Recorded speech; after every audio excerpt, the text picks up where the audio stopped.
So we're messing around with this 36-inch stuff, 36-inch wide stuff as well, because we could only buy the 72-inch wide roll in 100 feet, and we needed like 125 feet or something. So we could only get 36 inches in a 50-foot roll. So that's why we did that. So we're stacking them one on top of the other.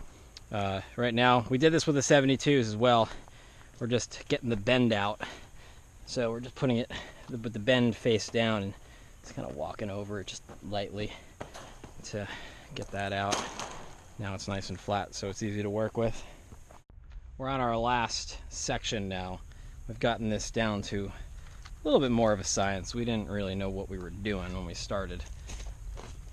But basically the gist of the operation is that first we're kind of like mocking it up and getting one side in first. So here, we know we're actually, this one's kind of a weird one to explain this on because we're kind of abiding by a different set of rules. Can you lower that a little bit, please? That's good. But, so, you know, we're like, pretend this is like a 72-inch tall one, like the one right next to us. Get the top corner in first on one side. Can you give me a little bit more slack, please? Okay, great. Get this guy in. That was not so great, but we always put two in on the top corner because when we lever over and pull it tight, can you lower a little bit? A little bit more? There you go, good. If it pops, if these pop out, sometimes we're up on a ladder and that can be bad. Don't want this to pop out. So start with two. And now, switch operations. I'm gonna give her a hammer.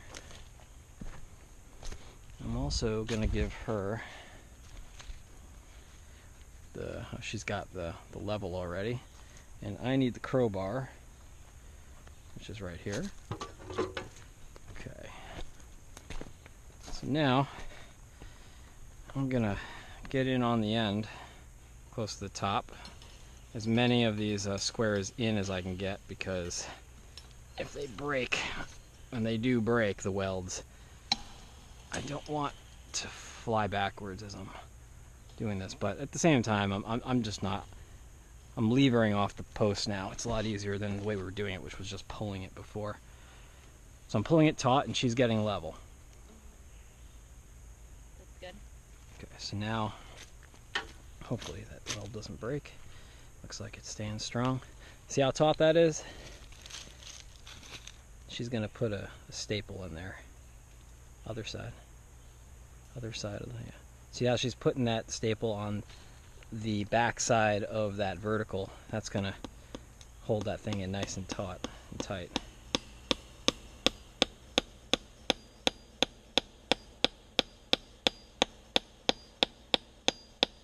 We do have a pair of fence pliers, but honestly, I don't exactly know in what situation they make life easier, but they don't make life easier here, so we're just using a hammer and being a little delicate about it. Okay, I want to put those in now. So now we're going back over to the other side, and we're going to go in about 3/4 of the way down.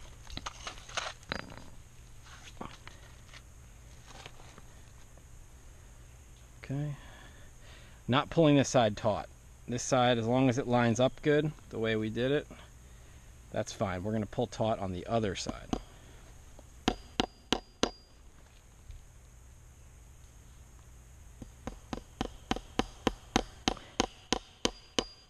Yeah, maybe. I'm sure someone's going to say maybe a fence plier would have made that one going easier, but I'll tell you something. We've been doing just fine without them. Every once in a while we get one like that and whatever. We'll just put another one in. Okay, so we're 3/4 down there. Now we're going to switch back to over here. We're just kind of working it down evenly on both sides, and then finishing off with the last one on the bottom at the same time. Okay, so where are you at here? Yeah, that's fine. Go for it there. Let's get in there.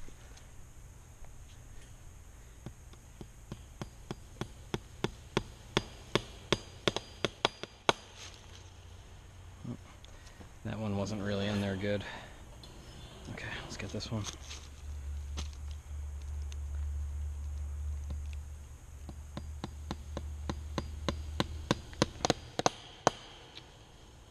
Okay, let's go back. Just get this last one.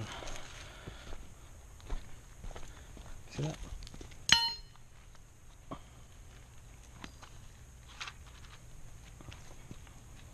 Okay, I'll get the last one down here.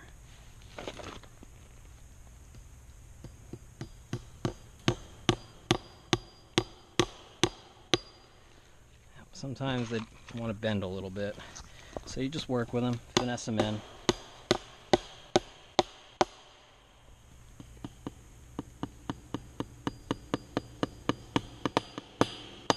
Cool, good hammer. All right, look at this thing. Tina, can you just like go in the middle and kind of push on it? This thing is super taut. That's awesome.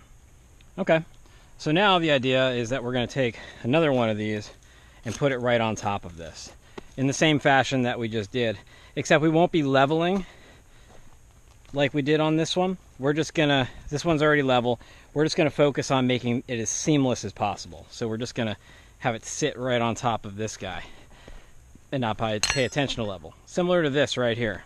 We did the exact same thing with this guy, and you can see, I mean, right there, there's no gap. And we're just going to use some baling wire or something to wrap around this to make it super strong. Spiral around the entire thing. Okay, so let's do this last piece. So to cover the gap between the fencing here, the welded wire fencing, and the ground, we're using chicken wire. Chicken wire is getting attached with some galvanized wire, just threaded through, which is turning out to be a big pain in the ass. And that makes the connection here between the chicken wire and the fence.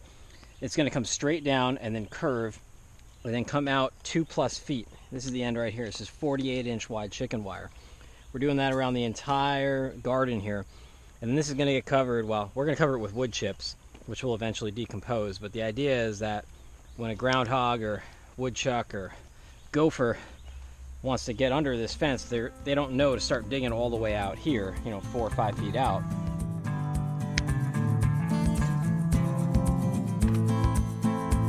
Okay, so this is pine rough sawn 2x4s that I built up out of all that pine stock, and I am using it to make doors for the garden.